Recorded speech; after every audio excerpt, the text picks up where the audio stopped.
Gold was supposed to back the dollar. Leaving the gold standard was the most costly mistake we ever made.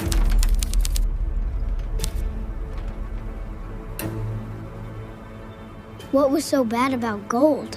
It kept them honest, but they wanted power. You know, kid, folks today think this is just how life's supposed to be. What do you mean?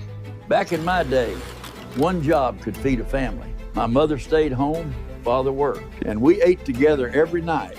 Didn't realize how good we had it. After the World War, they promised gold-backed dollars, but they broke that promise.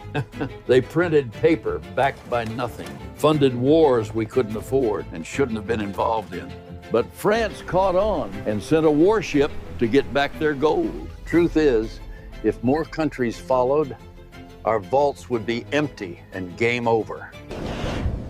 I have directed the Secretary of the Treasury to take the action necessary to suspend temporarily the convertibility of the dollar into gold. Turns out, when you fake the money, everything else follows, and you screw the next generation over.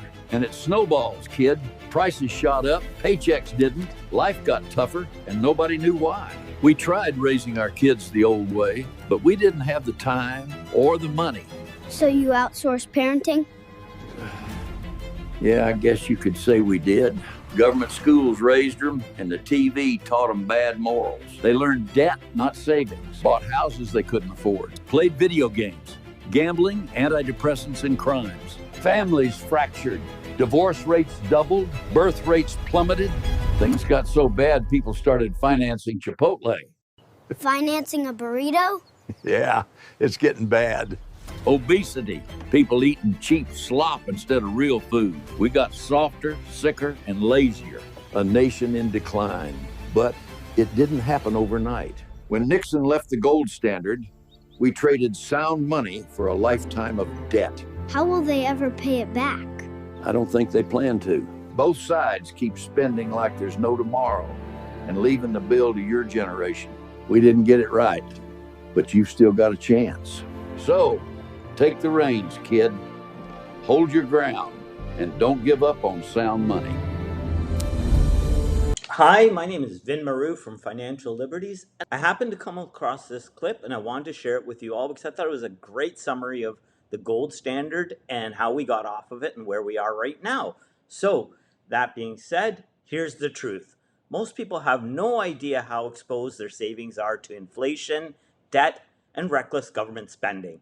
That's why in this video, I'm going to show you how to take action, first, by holding physical gold, the foundation of real wealth, and second, by looking at gold mining stocks, which give you powerful leverage to a rising gold price. And stay tuned to the end of the video as I have a special offer for you. Now, history teaches us one lesson. Fiat currencies always lose value, but gold has preserved wealth for thousands of years. Right now, governments are printing, debt is exploding, and the cracks in the financial system are growing.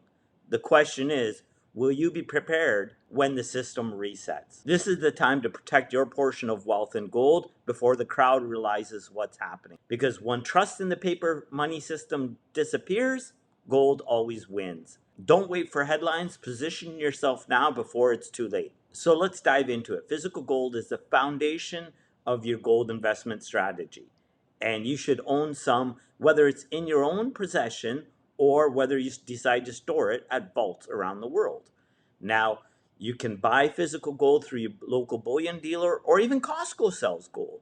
But if you're looking to accumulate gold and have it stored safely, I suggest you consider Hard Asset Alliance. They're an affiliate of mine, and I've recommended people go to them for over 10 years, and they've never had any issues with getting the lowest discounts on purchasing your physical gold and for storage. So I have the link down below for Hard Asset Alliance. They offer a free consulting. So I suggest you visit their website through the link and then consult with them. They'll help you out, and they're a great resource for understanding how buying gold and storing it with them is a great option for you. Now, the second option we're going to discuss is the mining shares. They have leverage on a rising gold price. And if you follow the miners over the last year, you've already seen a significant gain. For example, GDX, which is an ETF of basket of mining companies has risen significantly over the last year. Now, with the gold price at where it's at right now, I suspect the GDX and several other mining ETFs will rise. These are a low risk, diversified way of owning mining shares without picking individual stocks. And a basket of ETFs is a great way to diversify and hedge away from fiat currencies. The other option is also to look at silver. You can also buy silver through Hard Asset Alliance, but when you're considering the mining shares, you can look at the SIL ETF.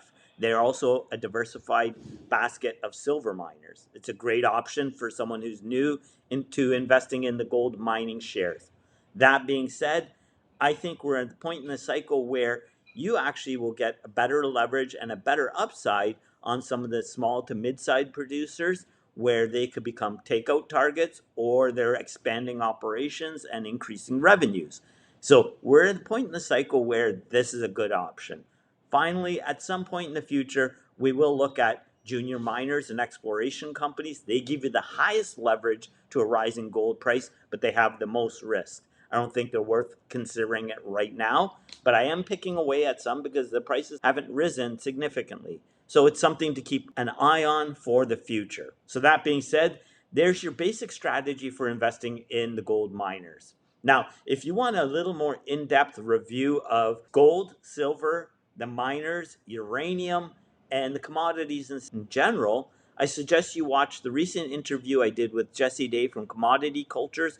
We discuss all of these and go into in depth on several different miners, why we think there's a commodities boom going to happen after an AI bust, and we give you a great discussion and overview of the resource sector in general, but in particular with the focus on gold, silver, and uranium, and energy stocks. We like that sector as well. So I'll have the link down below for that video, and I hope you take a look at it. It's a 40-minute long interview, but I think you'll get a lot of value watching it. I hope you enjoy this video. Thank you for watching. Don't forget to like and subscribe, as we're going to provide more coverage on the precious metals, the resource sector, but there's other sectors I really like, for example, fintech, crypto, and I also live in Mexico, so I'm doing a lot of coverage on the Mexican market in terms of investors and entrepreneurship down here. And if you want to escape Canada, US, Europe, or any of these other countries, Mexico is a great option for an emerging market play with some huge upside potential. So we provide a lot of coverage on the Mexican market in our various different podcast channels. Now, since you stayed to the very end, I did mention a special offer, and here it is. I'm offering a 15-minute consultation about investing in precious metals or how to move to Mexico, become an investor and an entrepreneur down here.